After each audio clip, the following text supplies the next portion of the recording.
Hello everybody and welcome to the second part of a 3-video series analyzing the amazing contrafact called Subconsciously by Lee Konitz.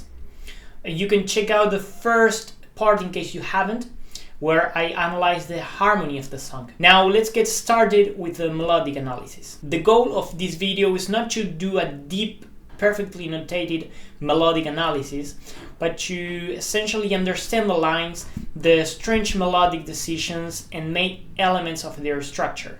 So you can have a general notion on how to understand this kind of melodies. This is a complicated song to analyze because it has no repetition of melodic ideas. It is a succession of complex bebop lines. We are going to write down the role of each note in relation with the current chord. We are going to start with the first 8 bars, writing down the notes that are chord tones. So the melody has an anacrosis beginning.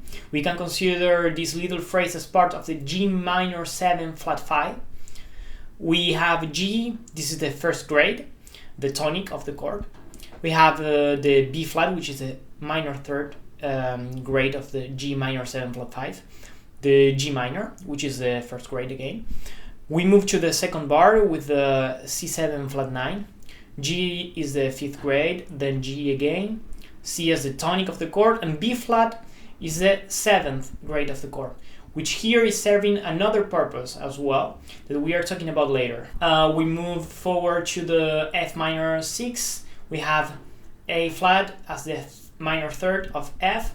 F is the first grade, then the F, that is the first grade again. We go on, F is the tonic, as we said before, A flat, the third, the minor third. We pass to D minor 7 flat 5, where A flat here is the diminished 5th, and F is the minor third. Over G7 flat 9, the melody plays F at the 7th grade, then G, that is the first grade again, then the 7th grade again, and to end up on the 3rd grade of the C major 7, which is E. We have identified the chord tones.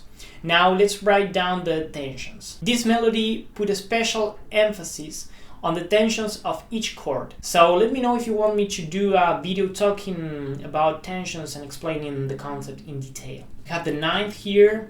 We are leaving the first bar for later. We go to the second one. We have F sharp, which is the sharp 11 of C7 flat 9, the flat 13th. We move to F minor 6, and we have the 9th with the G and the major 7 with the E natural. Major 7 again, 9th, 11th, and then we have the natural B, which is an anticipation of this B that is being played over the D minor 7 flat 5. And in that case, we are analyzing that as its natural 13. B flat is the 11th. We have the sharp 9 and the flat 9 for the G7 flat 9. And finally, for the C major 7, we have here the F, that it is part of the scale, but it is not an available tension. So we leave it.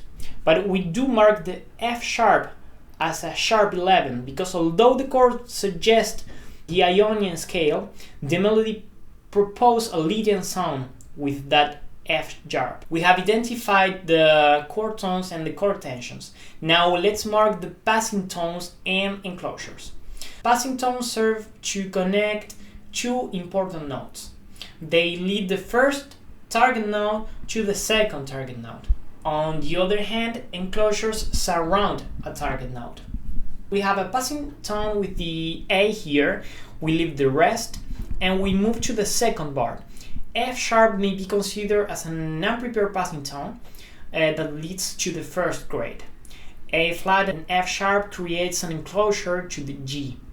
B flat can be a passing tone from the first grade of C to the third of F. Same for these two, the G and F. Same for the D flat and E flat going to the 7th, and these two as well.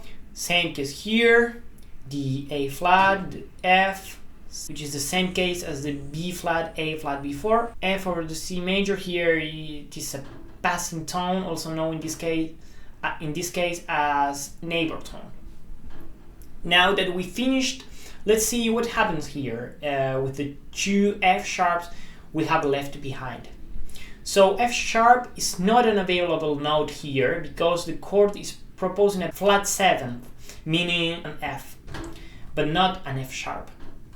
But the F sharp here is taking a fundamental space. It is even the longest note of this bar. I personally believe that Lee Konitz is superposing the G minor melodic scale here, which has the F sharp. If you disagree or have another theory, please leave that in the comments. I will analyze it that way anyway. Same for the previous F sharp, but here I'm writing a passing tone as well. I continued analyzing the rest of the song using the same concept, and this is the result. I attach a PDF in the description of this video so you can have it for yourself.